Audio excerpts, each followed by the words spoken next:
আমাকে চিনতে পারছেন সুখময় বাবু? না, ঠিক চিনলাম না তো। ভুলে গেছেন বুঝি? কি ব্যাপার বলুন তো? আজ কি তারিখ? 15ই অক্টোবর। কি সন? 1995। তাও কিছু মনে পড়ছে না?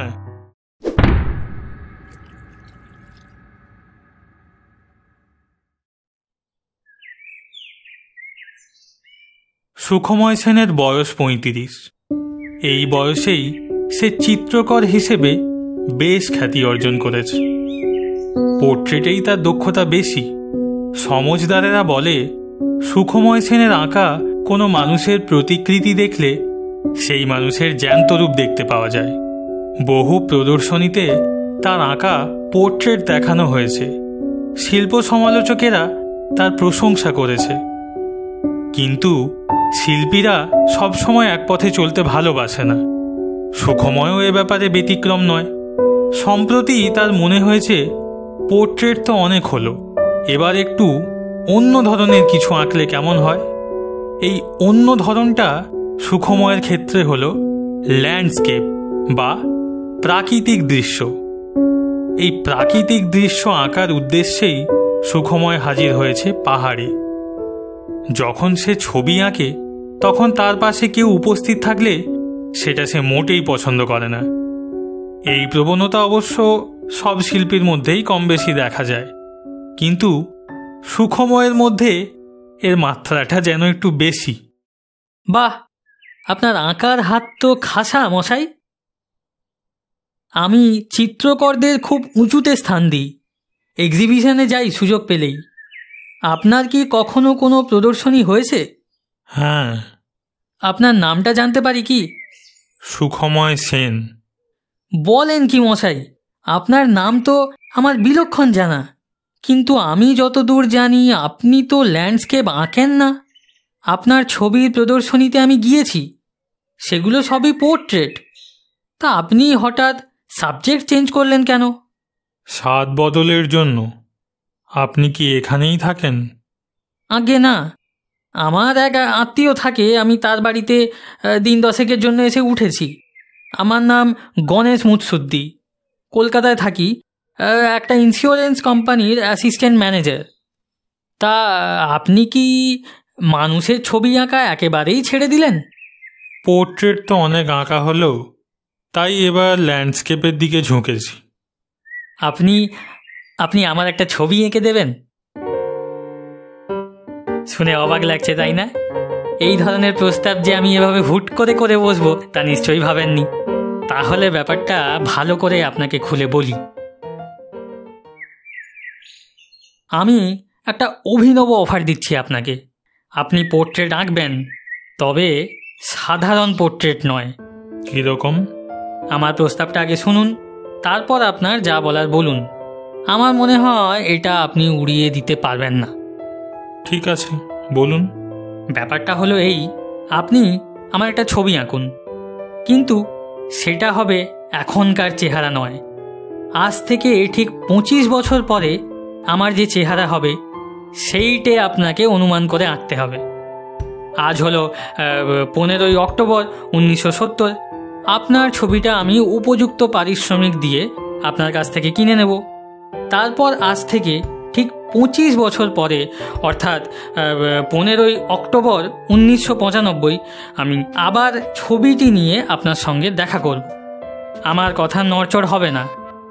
যদি দেখা যায় আপনার অনুমান ঠিক হয়েছে এবং ছবির সঙ্গে আমার তখনকার চেহারা মিলে গেছে, তাহলে আমি আপনাকে আরও কিছু টাকা পুরস্কার দেব।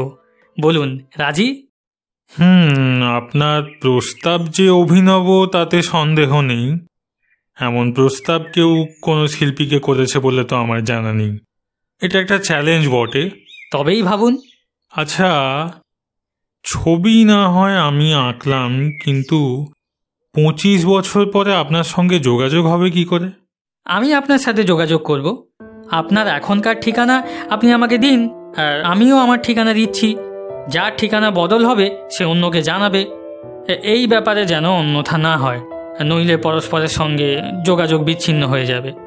এইভাবে ঠিক 25 বছর পর আপনার পোর্ট্রেটটি সঙ্গে নিয়ে আমি আবার আপনার সঙ্গে দেখা করব। যদি চেহারা মেলে তাহলে আপনি আরও 5,000 টাকা পাবেন।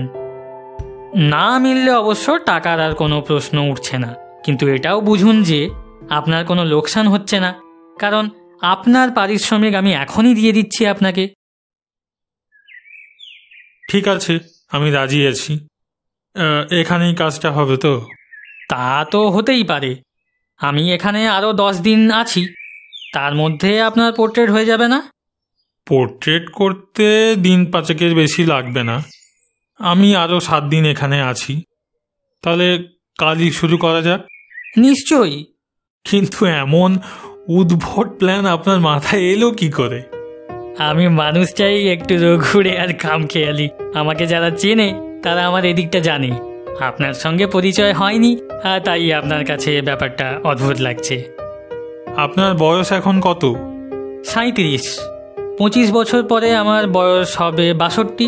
আশা করি আমরা দুজনেই আরো 25 বছর জীবিত থাকব। সেটা কি জোর দিয়ে কেউ বলতে পারে? আমার মন তাই বলছে, তারপর দেখা যাক কি হয়। তাহলে কাল থেকেই কাজ শুরু? হ্যাঁ, আপনি যদি বলেন তাহলে আমি আপনার বাড়িতে আসতে পারি। আঁকার সরঞ্জাম, রং, তুলি, ক্যানভাস, ইজেল সেখানেই পাওয়া যাবে।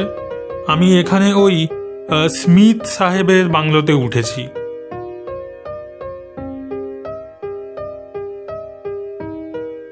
গণেশ মুৎসুদ্দির আজ থেকে 25 বছর পরের পোর্ট্রেট আঁকতে সুখময় সেনের লাগলো 5 দিন।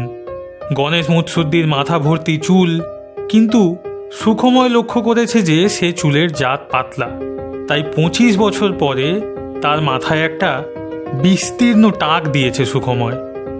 এছাড়াও তার মনে হয়েছে এ ব্যক্তি বয়সের সঙ্গে সঙ্গে মোটা হবে না, রোগাই থাকবে, তাই ছবিতে মুখের ভাবটা শীর্ণ করেছে, ইত্যাদি ইত্যাদি। বাহ, এ অদ্ভুত ব্যাপার। কিছুটা আমার বাবার এখনকার চেহারার সঙ্গে মিলে যাচ্ছে। আর মনে হয় আমাকে মেকআপ দিলেও এই চেহারা দাঁড় করানো যায়। আপনাকে অনেক ধন্যবাদ। তাহলে আবার 25 বছর পর দেখা হবে। আপাতত আপনার পারিশ্রমিকটা আমি আপনাকে দিয়ে দিচ্ছি। তারপর 25টা বছর কেটে গেছে। এই 25 বছরে অনেক কিছু পাল্টে গিয়েছে সুখময় বাবুর জীবনে। তার বেশিরভাগটাই অসুখময় বললে খুব ভুল বলা হবে না। সুখময় সেন পোর্ট্রেট এঁকে যেমন নাম করেছিল, ল্যান্ডস্কেপ এঁকে তেমন করতে পারেনি। সমালোচকদের কথা শুনে সে তার আঁকার মধ্যে অনেক নিত্য নতুন রীতি অবলম্বন করেছিল বটে, তাতে 2-1 প্রশংসা করলেও ছবি কিন্তু তেমন বিক্রি হলো না।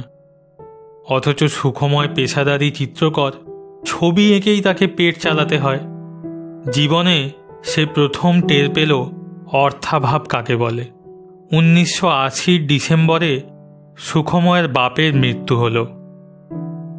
1985-তে সুখময়কে ফিল্মের বিজ্ঞাপন আঁকতে শুরু করতে হলো। অত্যন্ত হীন জীবিকা, কিন্তু এছাড়া গতি নেই। 1986-র কোনো একটা সময়ে জীবন সংগ্রামের চাপে পড়ে সুখময়ের স্মৃতি থেকে গণেশ মুৎসুদ্দির নামটা বেমালুম লোপ পেয়ে গেল। 1989-তে সুখময়ের মা মারা গেলেন। বাবা ও মা দুজনকেই হারিয়ে এবার সুখময় একেবারে একা হয়ে গেল। কিন্তু সময় কারুর জন্য অপেক্ষা করে না। দেখতে দেখতেই 1995 সাল এসে পড়ল।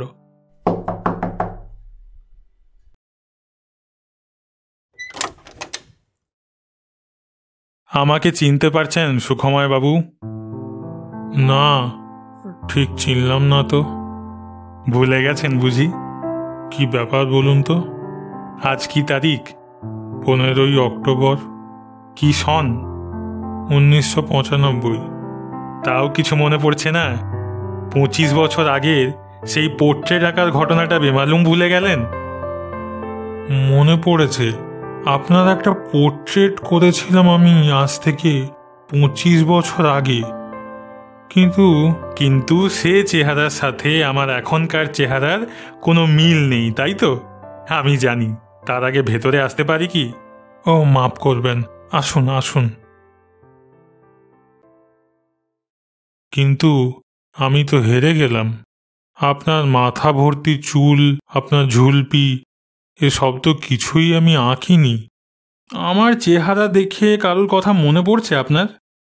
তা একটু চেনা চেনা ঠেকছে। সম্প্রতি কোথাও আপনাকে দেখেছি মনে হয়, কিন্তু আমি ঠিক মনে করতে পারছি না। আপনি বাংলা ফিল্ম দেখেন? তা দেখি না, তবে বাংলা ছবির বিজ্ঞাপন আঁকি। মনীষ গঙ্গোপাধ্যায়ের নামটা চেনা লাগছে কি? মনীষ ঠিক কথা, এবার চিনেছি। আপনিই তো মনীষ গঙ্গোপাধ্যায়। আপনি ক্যারেক্টার রোল করেন, খুব জনপ্রিয় অভিনেতা। আমি ফিল্মের বিজ্ঞাপনে আপনার ছবি এঁকেছি। সেটা হলো আমার আজকের পরিচয়। মনীষ গঙ্গোপাধ্যায় আমার আসল নাম নয়। আমার আসল নামে আপনি আমাকে চিনতেন 25 বছর আগে। সে নাম হলো গণেশ মুৎসুদ্দি। ঠিক কথা, আমি আপনার একটি পোর্ট্রেট করি 25 বছর পরে আপনার যে চেহারা হবে সেটা অনুমান করে। সে ছবির কথা আমার এখন স্পষ্ট মনে পড়ছে, কিন্তু সে চেহারার সঙ্গে আপনার আজকের চেহারার কোনো মিল নেই। কাজেই আমি কৃতকার্য হইনি। হলে আপনি আমাকে 5,000 টাকা দেবেন বলেছিলেন, কিন্তু সে টাকাও আমি দাবি করতে পারি না। আর কাজেই দাঁড়ান, আপনাকে সেই ছবিটা দেখাই। ভুলবেন না আমি একজন অভিনেতা। এবার দেখুন তো আমার দিকে। এটাই আমার আসল চেহারা। এই চেহারা আপনি অদ্ভুত ক্ষমতা বলে 25 বছর আগেই অনুমান করতে পেরেছিলেন। আমি তখন ছিলাম ইন্স্যুরেন্স কোম্পানির চাকুরে, কিন্তু অভিনয়ের শখ আমার তরুণ বয়স থেকেই। একবার এক বন্ধু পরিচালকের অনুরোধে পড়ে একটা বাংলা ছবিতে অভিনয় করি। প্রচুর সুনাম হয়। সেই থেকেই আমি অভিনেতা। নামটা বদলে নিই প্রথমেই, অর্থাৎ সবটাই আমার মুখোশ। টাক পড়ে যাচ্ছিল দেখে ফিল্মে পরচুলা ব্যবহার করতে শুরু করি। আমার এই চেহারাটাই দর্শক পছন্দ করে, কিন্তু আমার আসল চেহারা হলো এই ছবির চেহারা। আপনাকে কথা দিয়েছিলাম চেহারা মিললে পুরস্কার দেব। এই নিন সেই পুরস্কার।